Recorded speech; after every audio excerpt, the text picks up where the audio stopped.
I'm Beth Friedman, I'm Joe Foster. and this This is Finn Voices.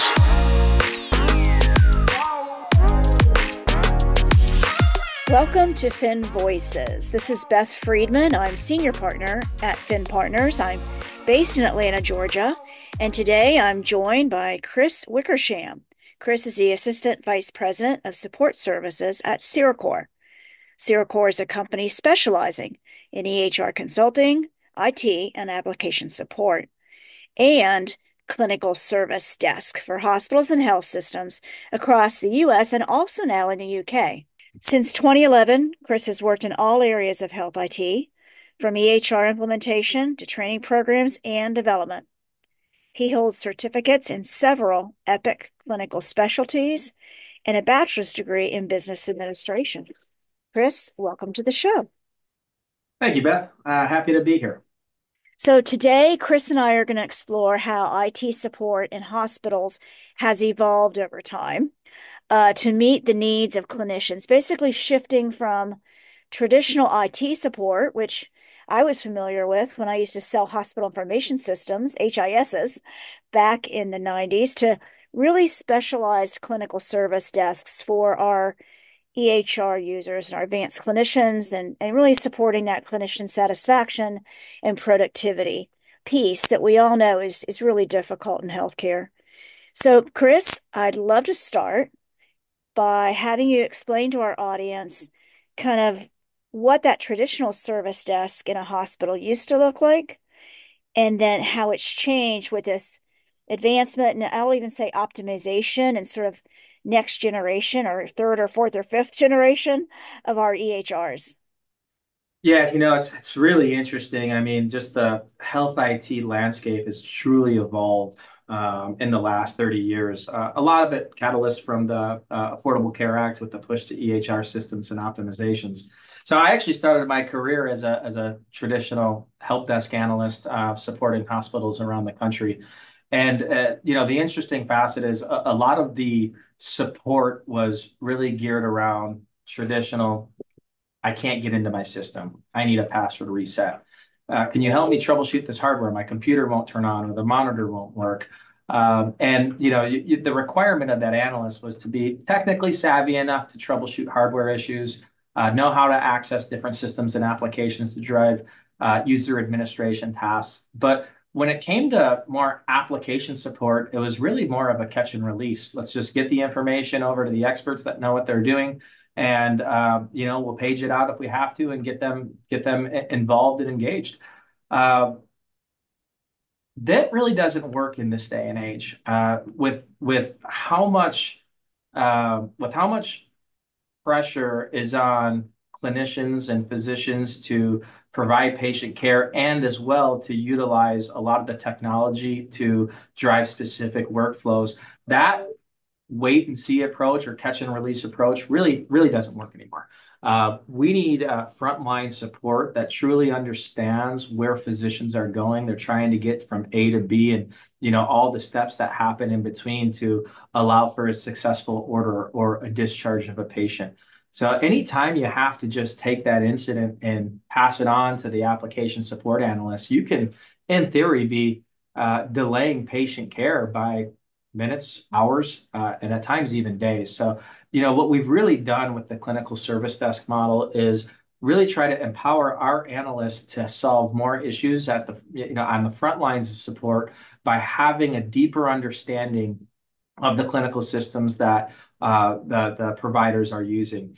Taking Epic as an example, Epic's application is much larger and robust than any other clinical application that we've been accustomed to, maybe in the 90s and the 2000s, where you would have a ordering system, and then you would have a PAC system, and then you would have a labor and delivery system, and all these systems kind of work through different integrations. Well, with the new push to EHRs, these systems are so much larger and require such a larger footprint of support.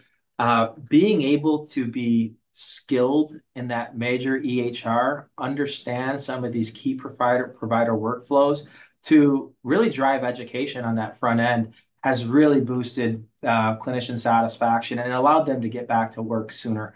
It really has helped stop delays in inpatient support. It has helped us really improve our ability to enable providers to provide that level of patient care. So it's been a quite the transition over the course of the last 20 years or so, and being able to provide this niche level of support on the front lines.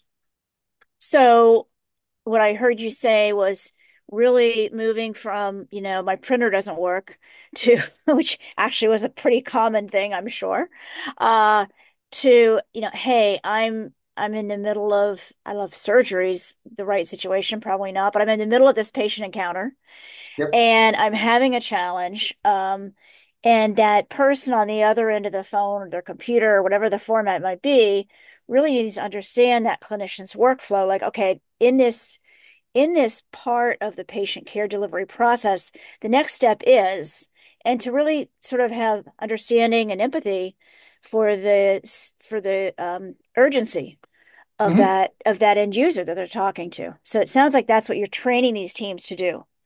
No, that's well, let's just take your example a little bit further, that printing issue, right? So unable to print on the floor, and previously was, yeah, this is a printing problem. Let's either get it out to the application team or get it out to the desktop technicians to have somebody dispatch it on site.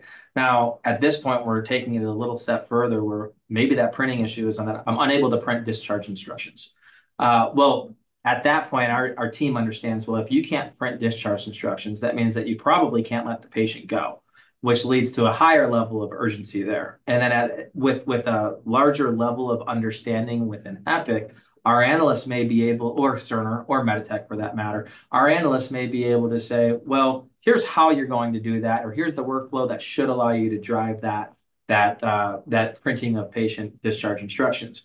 And if it's determined to be a larger level issue that isn't more training based or workflow based, then we know exactly what information needs to be had that's sent over to that Epic application team to re-enable that record to be printed. But more importantly, we understand that urgency. We understand the fact that this is patient care and delays in patient care on the line, so that we can prioritize that effectively and get the appropriate people.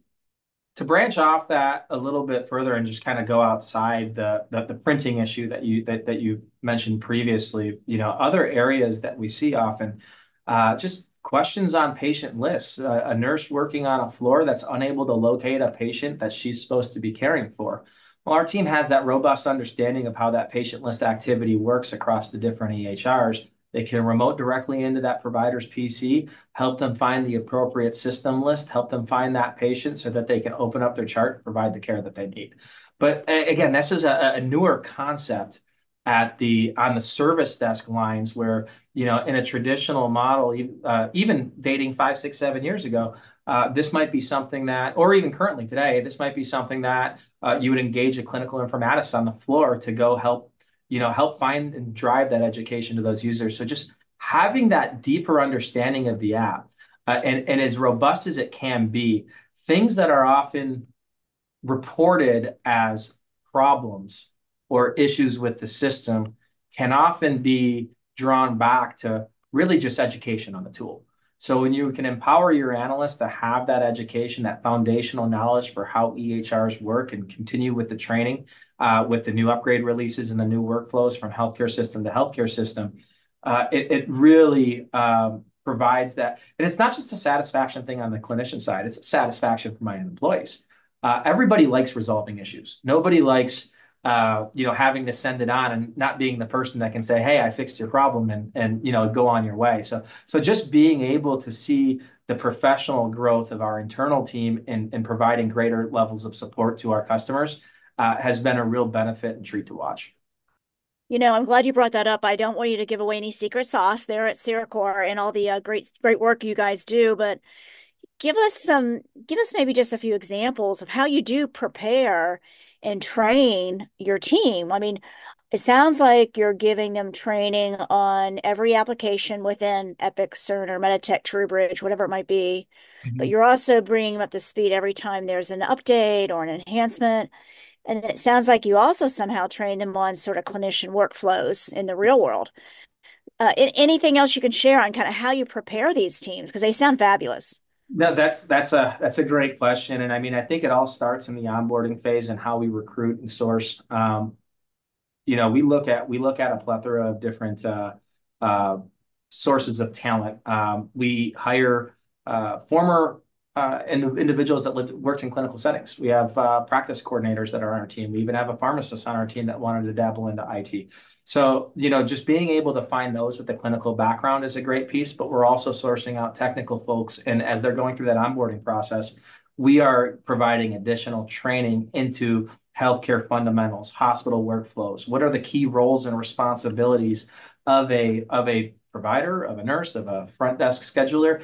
All of those different pieces that kind of go into the overall health paradigm. And on top of that, so they're understanding what they do. They might understand the patient movement matrix of what happens when you walk into the ED and ultimately get discharged or admitted and then ultimately discharged. So just having that understand, and really the thought process behind that is you can better understand what the provider's trying to go, what they're trying to do within their flow, so that you can better diagnose that problem. But when it comes to the training side, we've made some pretty significant investments in how we provide in-depth EHR training to our analysts. Uh, we have the capability of sending our analysts away for Epic certifications. So they're actually going in and they're receiving the same level of training that an application analyst that works within a hospital is going to go through. So they're going to understand that front end fundamentals of how that ambulatory application works, but they're also going to understand the back end and the build items. So, and it's a great thing on the service desk, just kind of diving into that a little bit more. We may not have all of the access to do all the build things that the analysts are doing, nor should we probably have that from a governance standpoint. But if I can identify how that system's built, then I know on the front end if it's something directly that I can fix from education, or if I can get it directly to the application analyst to move forward. So, that's been a great tool. That's been something that we've seen some immediate dividends on, as far as seeing how it works out with the analysts. But it really doesn't stop there. That certification, and you can ask most application analysts and that are working in Epic or Cerner to try to take a help desk call. It's not always the easiest thing. It's one of the hardest jobs in healthcare IT, just because you never know what you're going to get. You have to know a little bit about everything, and really ask the right probing questions to get where you need to go. Yeah, So absolutely. yeah, so we've taken that, and with that training, with that understanding of healthcare workflows, we also use a lot of the historical data that have been called into our service desk to understand what are these common problems that users are having problems with. Whether it's around patient lists, whether it's around closing encounters or case scheduling in the op-time world, or in the surgery world. All of those different pieces, and kind of breaking those down into a common issues top 10, and training that piece down so that you can understand and drive resolution against that may go beyond your specialty that you've been certified in.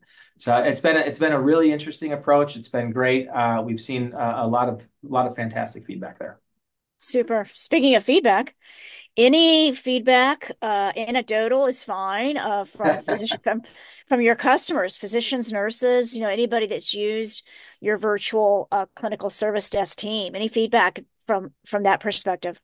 The feedback's been largely positive. And when I look at feedback, I look at uh, multiple populations of people that you're trying to source that feedback to. And earlier in the conversation, I talked about the feedback from my internal analysts. And it's been such a big win for us to professionally develop. But before we even get to the end users, a lot of feedback that we've been receiving have been from the healthcare customers that we support, their application analysts, their level two teams that are actually working tickets on the back end.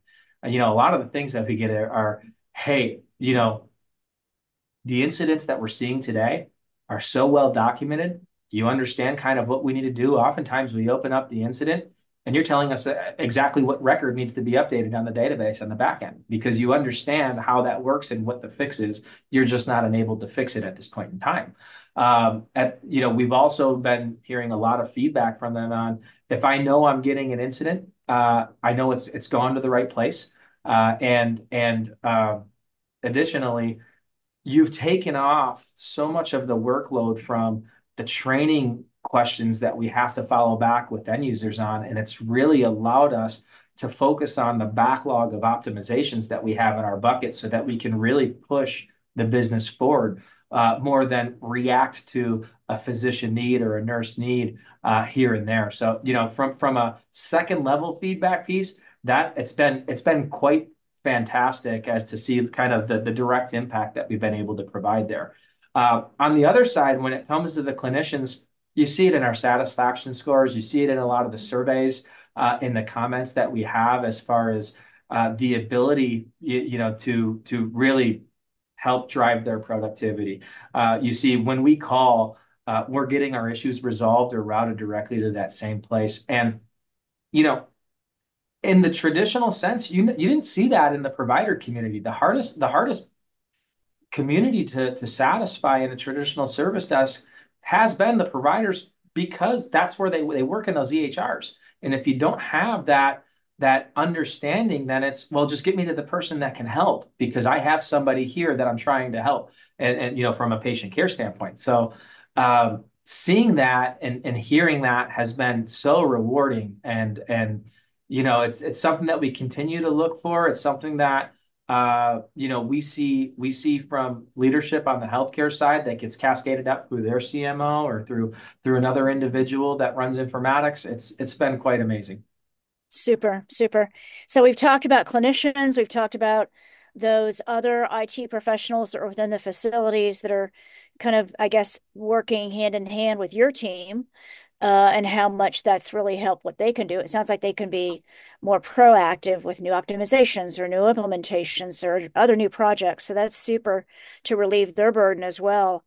I also know that you and I discussed this when we were preparing, that more and more of the workforce in a hospital or health system is also now using the EHR, right? So it's maybe not just the nurses or the doctors or the therapists, clinicians, but now we're seeing other types of users, which I was really surprised when you shared with me, like some of the operational areas like environmental services and different types of operational staff. Can you tell us a little bit more about what you're experiencing or what your team is experiencing when it comes to supporting sort of these new users of the EHR? Yeah, no, definitely, and you're seeing it expand out, more than we could have dreamed of, years ago. And the perfect example that you mentioned, environmental services, in the workflow. When after a patient's discharged, in order for a new patient to be admitted, that bed has to be marked as clean within the system. And that's when environmental services comes in, does their work, prepare it for the next patient, and then they're flagging it within the EHR. So it allows administration and registration to go forward and put another patient into that bed that allows for care in a quicker manner. So you're starting to see these users that are using these systems that have such a downstream impact to the clinical care that's being provided. And when you start looking at, the reactionary issues that have come in and that have been called into the desk as it relates to these other types of roles, and you start building enhanced training to our analysts to help support those common issues and risks, it's quite it's quite wild to just see how impactful a quick resolution on those types of things can do to the overall patient care paradigm.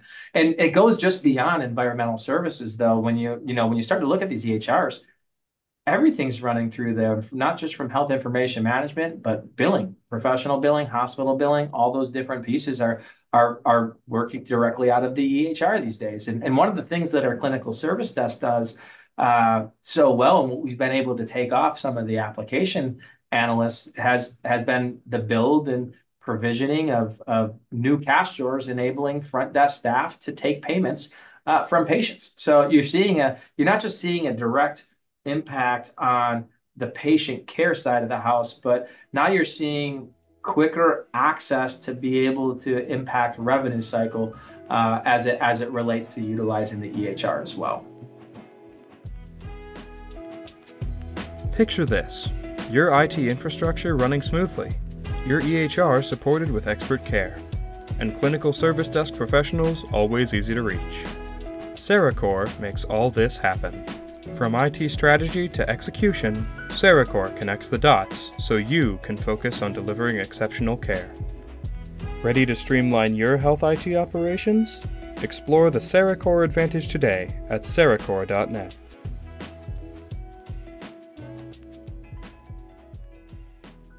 We are back with Chris Wickersham, Assistant Vice President of Support Services at CereCore, and we're discussing the evolution of clinical service desks and how they are enhancing support across various healthcare roles. We started with talking about clinicians and IT professionals, but then we also dipped our toe into some of the other operational areas. So, Chris, with your team supporting this kind of wider range of user across the health system, that's a pretty expansive team.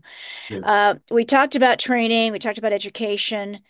Are there any other best practices that you have found to be effective in making sure that the folks that are answering the calls and being these virtual assistants can really stay up to speed? Any other best practices? Yeah, I mean, I think it's understood from the service desk standpoint that not everything's going to be just back of knowledge training. It's so wide. I don't think there's anybody, even if you start talking to the second and third level techs, once you get out of your certified application or your cross-trained application, it becomes very difficult to understand, for let's say inpatient clinician analyst to know how to schedule appointments for a front desk scheduler. So, what we've done is we've really scaled the team in a way where we've got a pretty wide range of mix that we provide that deep level certification experience on, but we also leverage knowledge-centered support methodology. So we're typically transitioning some levels of support into a knowledge base that's quickly accessible, searchable, and can be leveraged by our team to help provide that higher level of support that's being expected at this point. I like to go on what we call the 70-30 model, where we believe that 70% of the issues that are going to be called in as it relates to your clinical service environment or your EHR, those can be handled with just that high level of training, basic foundational knowledge of Epic, and a key in on the common issues that are out there. When we do a lot of our studies, we see that about the top 50 issues make up, or repeatable issues that are called into the service desk from a clinical standpoint, make up 70% of your overall volume. And then if you look at the top 25 issues, that's about 50%. So you kind of see how that's you starting to get minimized gains as you go into a larger amount of issues. And we can't train everybody on 150 things that are going to be called in at any given time. That from a standpoint is it's just hard to maintain and manage just from your own mind. But as we talked earlier, the evolution of healthcare and how fast it moves, things change often. So kind of maintaining with that pace of evolution in the service and with supporting these clinical systems becomes a very big challenge if you're only relying on training and understood tribal knowledge. So what we've also done is we've built a very strong knowledge repository in our knowledge base that houses key learning items, key we'll call them tips and tricks or knowledge articles that help an analyst diagnose a problem that's being presented to them, as well as find that resolution. Or in certain cases, these aren't things that can be resolved by a service desk, and they really need to run through a change control or a back-end build change or a security template swap. But it also enables them to say, hey, here's exactly where this needs to go. Here's who would handle this. And here's the information that'll be required of that second level technician to resolve that issue. So when you start looking at from the tools and technology that we use, we are very very adamant on maintaining and keeping up with a strong knowledge base that our analysts can use as a reference point. At the same time, whereas we're talking about technology platforms and what you're using, the knowledge base through a strong ITSM such as ServiceNow is important, but a strong telephony platform which can help direct callers to the right population of people is equally as important. So in our world, we're using Amazon Connect, which has a very strong IVR, interactive voice response capability, where we can take what the end user's problem is and actually direct that to a specialized agent to make sure that they're getting with the right person at the right time when all things are available. So, with the way that technology has been moving forward and how support organizations have embraced technology to help bolster its operation, it really unlocks some key opportunities for us to continue to drive some continual improvement throughout the operation. Well, thanks for telling us a little bit about the technology. As you know, Finn Voices is about technology and innovation. So it sounds like you're doing some cool things there. And I'm just envisioning what all you have to set up in your knowledge system, because it's not just this EHR or that EHR, but it's also the multiple instances of that different EHR, the new modules, the new upgrades. There's certainly a lot to consider as you look across our health IT spectrum these days, not to mention all the other systems besides the EHR. We haven't even talked about those. Um, let's talk a little bit. There's a role you brought up, and this is, I'm sure, what you call a lot of your folks that clinical service desk is clinical informatics professionals, right? So these are people that have the clinical understanding, they have the technology training, it's a combination. Certainly, I've heard some pundits say there aren't enough of them. I've heard other reports say we have too many. What's your perspective, and what do you think makes the best clinical informatics professional? You know, That's kind of a loaded question, Beth, because it depends on what your perspective is and who you're asking and what you're asking a clinical informatics person to do. You know, I don't think that there are enough clinical informaticists. I think that often they're the unsung heroes of the hospital IT world. These are individuals that, again, similar to a service desk, you have to essentially be able to support providers from an IT perspective any way that's needed. I've seen some organizations utilize clinical informaticists as essentially trainers on the floor, which has its benefits and its drawbacks. But on the other side, I've seen them utilize clinical informaticists with help driving IT operations as well too, when it comes to running administrative tasks within the clinical systems to activate accounts and to apply appropriate templates and to really be the voice of the clinicians and be that intermediary between IT. As information technology continues to, in the past, it wasn't, it could often be seen as like an obstacle to patient care. It was something that just had to be done to meet requirements. But I think in the last decade or so, all healthcare executives have really embraced this idea that technology needs to be a key part of their strategy as they move forward.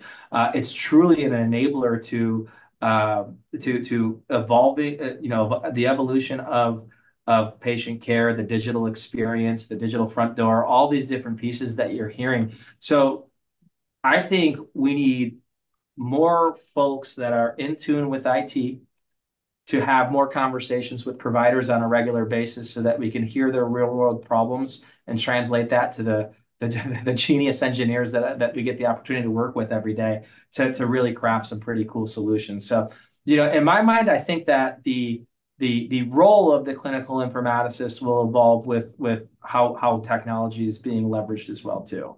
So Yeah. I think in the traditional sense, we will need more, but I think that role will change. Absolutely. I know you've got a great team there and you're super proud of them. We've talked about that before. Any shining stars you'd like to just tell us about, sort of more from the personal side of their careers, or how they've really impacted your organization and or your customers? Any shining stars to celebrate today? It's so hard to just call out one. It really is. I mean, I think the way that we've built our culture, it's funny, help desk or service desk or whatever you want to call it, can often be viewed as a transactional type of environment. Take a call, get off a call. Take a call, get off a call. Send a ticket here and do what you need to do.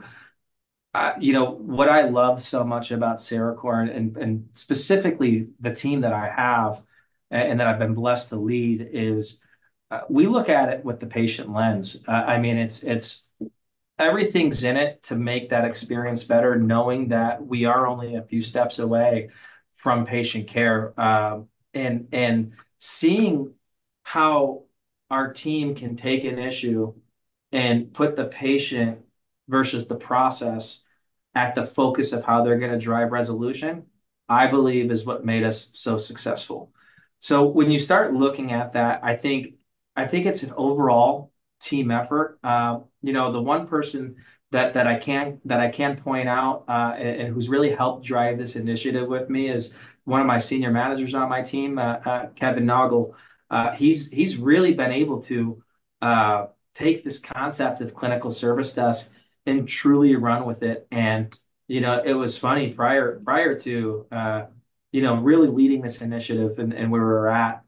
He took it upon himself to go get the certification himself because he wanted to know what our analysts would go through, and he wanted to know, what the types of problems we face, so he could be well versed at that ground level, even though he's going to be managing at that higher point. But it's not just internal with CereCore. Our customers have trusted us with taking on this higher level of support and worked with us. You can only be as successful as your partners will enable you to be. So the trust that they've had in providing us with additional access that they wouldn't give external service desks in the past, and having regular ongoing meetings, seeing the light at the end of the tunnel of what a couple hours out of your week might mean, but the return on investment you get over the course of a couple months and a couple of years. It's really been a delight to watch, and I could name 100 names, I feel like, across whether it's our customers, internal, external, or our leadership team that enabled us to move forward with this vision. But no, I appreciate you asking the question, and Yeah. and it's just I'm just proud of everybody. It's Oh, amazing. that sounds wonderful. It sounds great. Super. I've got one more question, then we'll wrap up for the day. You mentioned building trust with your customers, right? And Yep. part of that has got to be, I know it is for me with the vendors I work with, is what kind of data, what kind of analytics, what kind of reports are you giving them to be transparent on how not only your staff's performing, but then also the kind of things that their clinicians are raising up as far as issues in the EHR. What kind of insights do you provide back? We're in a data-driven world, so I think in order for us to even start broaching the subject or the conversation, we had to come to our customers with meaningful data that would show that appropriate return on investment if you were to move forward with this higher level of trust and access. And before we jump directly into those analytics, I also think before you can take on something new, you have to master your current craft and your partners have the full confidence to say, hey, they're really good at what we've contracted them to do today. Why shouldn't we, look to see what they can do? And we have to be able to try new things. These are things that if a customer comes to us with a problem, we might have that service today, but why can't we have that service tomorrow? So I think it's just always having that two-way street with our customers and being honest and transparent with what we can do, what we don't do, and what we could potentially do tomorrow. But once you have that understanding and you understand the ask and the challenge that you're trying to solve for, then it is about deep diving data and analytics and seeing what information we can gather. So, as it relates to within our incident management system, we've built our platform in a way that allows you to grab key tangible data around the different EHR applications and issues. And when you're looking at that from a lens of, if 25 to 30% of my overall call volume or incident volume is related to the EHR system that I'm working in, well, then I probably should give a higher level of focus to the service desk to see what types of items that we can shift left. But again, as expansive as it is, you have to be able to drill down and deep dive. So what we're able to provide our problems, and let's just use the example of the Epics cadence field. We can provide them, you've had X number of tickets. Of those X tickets, 10% of those were related around the department appointments report from a scheduling, dashboard standpoint. Another 15% were about scheduling a recurrent visit or patient preferences. Another 5% were about providing overbook access to a user from an access standpoint. So when you're able to come with that level of detail, and then you could even say of that 5% of those issues, the CereCore service desk was able to resolve 2%, 100%, 50%, whatever that number may be. If it's a low number, then maybe we're having a conversation that says, Well, do we need more knowledge or more access to help you drive that? Is there any governance around that we have to make sure of if you were to give us that access? Or if you're having very high marks, that's just something that we can keep going and something that can be communicated across the internal teams with our partners to really portray and show that value. So when you're starting to look at it at that true like deep level lens, I think it allows you to identify opportunities that can help you move that bottom line of resolving more issues in quicker times to resolution. And that's at the end of the day is what's going to drive the provider satisfaction and enablement of patient care that we're looking for. Exactly. And productivity. Yep. Well, Yep. Chris, thank you so much for your time today. This has been truly helpful. I'm one of those end users that probably called a lot back in the day when I worked at a hospital and we were first getting all this technology. So, for on behalf of all of us out here on the end user world, thank you and your team for everything you do. Thank you for your time today. You can reach Chris on LinkedIn and learn more about CereCore and their solutions at their website, cerecore.net. So, Chris, thank you. Beth, it's been a pleasure. Thank you for having me. This has been Beth Friedman, Senior Partner at Fin Partners. I thank you for listening to Fin Voices today, where we talk about health information, health innovation, and all the technology in between. Until next time, wishing you all the best in health.